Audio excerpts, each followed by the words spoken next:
Ladies and gentlemen, there comes a point in your life where you have to ask yourself a very real question. How long are you willing to wait for love to finally show up? Not just any love, the kind that chooses you back. The kind that shows up without excuses, without delay, without making you feel like you're asking for too much. Because the truth is, we don't just lose time in bad relationships, we lose ourselves in the wait. We tell ourselves it's love when really it's hope dressed up in promises that never come true. Today, I want to speak to the part of you that's tired of being patient, tired of holding on to someday, and ready to experience what it feels like when love finally shows up now. We all want to believe in the best version of someone. It's human. We meet a person, we feel a spark, and suddenly our minds start filling in the blanks. We don't just see who they are in front of us, we see who they might become. We latch onto the moments when they're sweet, when they open up, when they let their guard down just enough to keep us hopeful. And from those glimpses, we begin crafting a version of them that's more consistent, more loving, more emotionally available. But the hard truth is, that version doesn't always exist. When we're emotionally invested, we start to confuse potential with love. We say, but I know they can be amazing. Or I've seen the way they could love me if they weren't so scared. But the problem isn't whether they have that potential. The problem is you've started building a relationship with the idea of them rather than the reality. It's not love when you're constantly editing who they are to match a vision you've created in your mind. It's not love when you're fighting harder for the fantasy than they are for the connection. You might replay those sweet texts, those deep conversations, those rare weekends when they made you feel like the center of their universe. You'll keep those moments close because they validate the story you're holding onto. You'll use them as proof that this could still work, that they're just going through something, that you just need to be patient. But those moments are often the exception, not the rule. They don't represent their day-to-day behavior, and if someone's best version only shows up occasionally, then it's not who they really are. It's who they're capable of being in short bursts, not someone you can depend on emotionally. It's a hard pill to swallow because it means we have to let go, not of the person, but of the story we've written about them, the version of them we've rehearsed in our heads, the version we've defended to friends, the version we've stayed up late crying over, hoping will finally appear and prove us right. But that version doesn't build a healthy relationship. That version doesn't hold your hand through your anxiety. That version doesn't call just to check on you. That version doesn't show up consistently, communicate clearly, or meet you halfway. And that version, no matter how vivid, only lives in your imagination. When you love someone's potential more than their reality, you're constantly managing disappointment. You're constantly waiting for them to wake up, waiting for them to realize what they have in you, waiting for them to mature, to commit, to stop running from the love you're offering freely. But love shouldn't feel like a countdown. Love shouldn't feel like a gamble. Love shouldn't leave you questioning whether you're good enough to earn someone's someday. You might tell yourself you're loyal. You might convince yourself you're being understanding, compassionate, patient, and those things can all be true. But there's a fine line between patience and self-abandonment, between hope and denial, between love and attachment to a fantasy. If someone's not actively becoming the version of themselves that aligns with your needs, your values, your emotional safety, then it's not about potential anymore, it's about your unwillingness to let go of a narrative that's been keeping you stuck. And the longer you stay in love with someone's potential, the more disconnected you become from your own reality. You'll start justifying red flags, making excuses for emotional neglect, and blaming yourself for not being enough to inspire their growth. But love doesn't require you to be someone's wake-up call. It's not your job to carry both your emotional needs and their immaturity. You deserve to be chosen, not tolerated. You deserve consistency, not confusion. You deserve love that's rooted in reality, not in an imagined future that never arrives. What we often call potential is just a beautiful story we tell ourselves to justify staying in something that hurts. But stories, no matter how comforting, aren't a substitute for truth. You can't build a future with someone who only lives in your mind, and no amount of love will ever be enough to turn potential into partnership if the other person isn't doing their part to grow. We're taught that loyalty is a virtue, that staying, holding on, being patient. It means you care. It means you're committed. It means you're strong enough to weather the storm. But sometimes what looks like loyalty on the outside is really fear disguised. It's fear of letting go, fear of starting over, fear that maybe this is as good as it gets. So you wait and wait and wait some more, hoping that things will shift, that one day they'll wake up and see you, that the version of love you've imagined will finally arrive. But here's the truth: waiting doesn't always come from love. Sometimes it comes from not wanting to face the truth, because deep down you know they're not showing up. Deep down you feel the silence in their inconsistency. You feel the ache of being emotionally alone next to someone who says they care, and you keep telling yourself they just need more time. But time isn't changing them. It's just changing you. Waiting doesn't fix people. It doesn't make someone love you more deeply. It doesn't spark maturity, commitment, or clarity. If anything, waiting too long in the wrong place can drain your self-worth.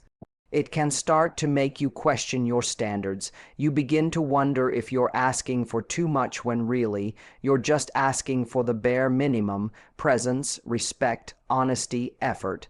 But because you've been waiting so long, you begin to normalize the absence of these things. You convince yourself you're being loyal, that this is what love is supposed to look like. Messy, hard, complicated, and yes, love can be all those things, but it's not supposed to leave you guessing.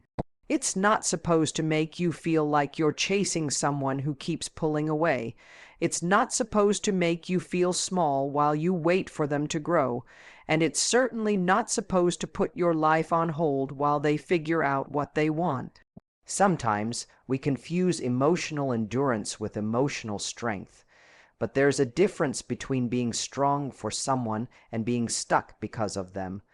Real loyalty doesn't require you to abandon yourself.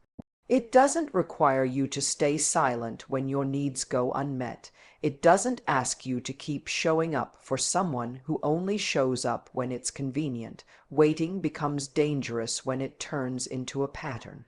When weeks become months, when the same conversations keep repeating, when the same promises are made, broken, and remade again, you think the next apology will be different, that the next time they say, "I'm working on it," they really mean it. But how many next times have there been? How many moments have you spent justifying someone's lack of effort, convincing yourself that they're just complicated, not careless? It hurts to admit that someone you care about may never become what you hoped. It hurts to walk away when you've poured so much in, but staying in something that's not growing doesn't make you more loyal. It just keeps you stuck in the illusion that things will change without actual proof. That's not love, that's fear of loss pretending to be devotion, and the cost of that is high. You lose time, you lose energy, you lose parts of yourself that once felt full of life, full of joy, full of confidence. You lose your voice because you stop speaking up. You lose your identity because you're constantly adjusting to someone else's uncertainty, and what's left is a version of you that waits more than they live. So no, waiting doesn't make you loyal. Loyalty is mutual, it's reciprocal, it's active. Waiting alone, in silence, in pain, in confusion, that's not loyalty, that's self-neglect dressed up as commitment. There comes a point where you have to ask yourself, what am I actually waiting for? A change that hasn't come, a love that doesn't feel like love, a person who shows you who they are every day, but you keep hoping for someone different? You deserve more than being someone's backup plan. You deserve more than fragments of affection. And you deserve more than a love that only exists in maybes. Love doesn't grow in a place where you're constantly stuck. It grows when two people meet each other fully, not when one person waits in the dark for the other to arrive. We grow up being told that love takes time, that people aren't perfect, and that relationships require patience. And all of that can be true, but somewhere along the way, patience becomes waiting. Waiting becomes excusing, and before we know it, we're holding space for someone who is doing the bare minimum today in the hope that one day, someday, they'll finally show up the way we need. But real love doesn't operate on the fantasy of someday. Real love is not something you have to chase, force, or beg for in the future. It's not a reward you earn after you've been ignored, tested, or hurt. It's not something you wait around for like a delayed flight. True love, when it's right and mutual, shows up now. It shows up in today's phone call, in the effort made without reminders, in the way someone looks at you and makes you feel emotionally safe without needing a reason. Someday is a comfortable lie. It gives us a reason to stay in something that isn't working. It makes us feel noble for holding on.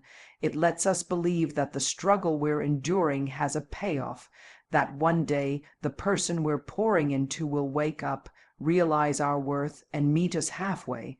But if love is always in the future, then what exactly are you living right now? There are people who will string you along with just enough affection to keep your heart attached, while never giving you the security or consistency you deserve. They'll say the right things when they feel you pulling away, make you promises about the future, and give you just enough to make you question whether leaving is the right move.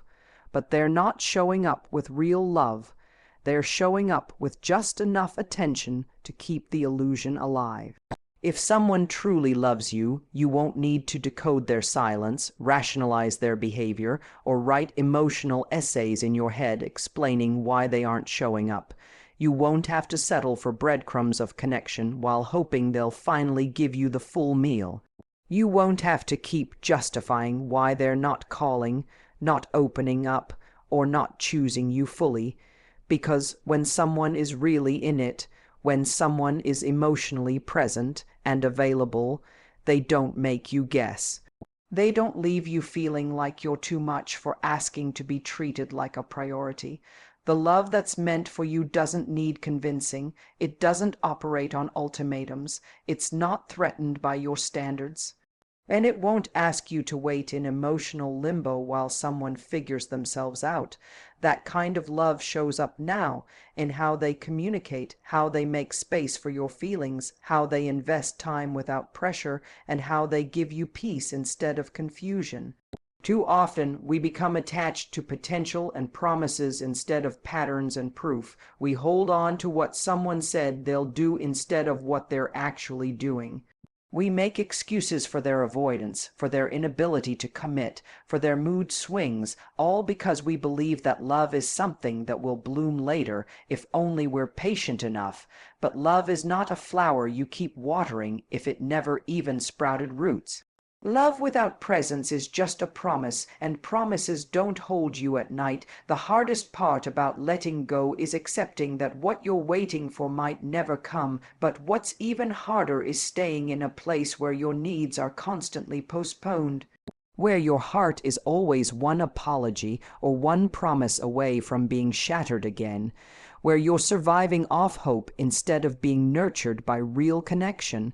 The right person, the one who's capable of loving you deeply and consistently, won't need a future version of themselves to make you feel secure. They won't ask you to wait for the day they'll finally be ready. They'll be ready when you are. They'll match your effort now. They'll bring clarity, not confusion. They'll show up fully, honestly, and with the intention to build, not stall. You deserve a love that's grounded in the present. Not one that makes you sacrifice your peace for a maybe. Not one that asks you to hold space for someone else's indecision. Not one that makes you feel like loving them is a gamble with your own self-worth. True love doesn't live in someday.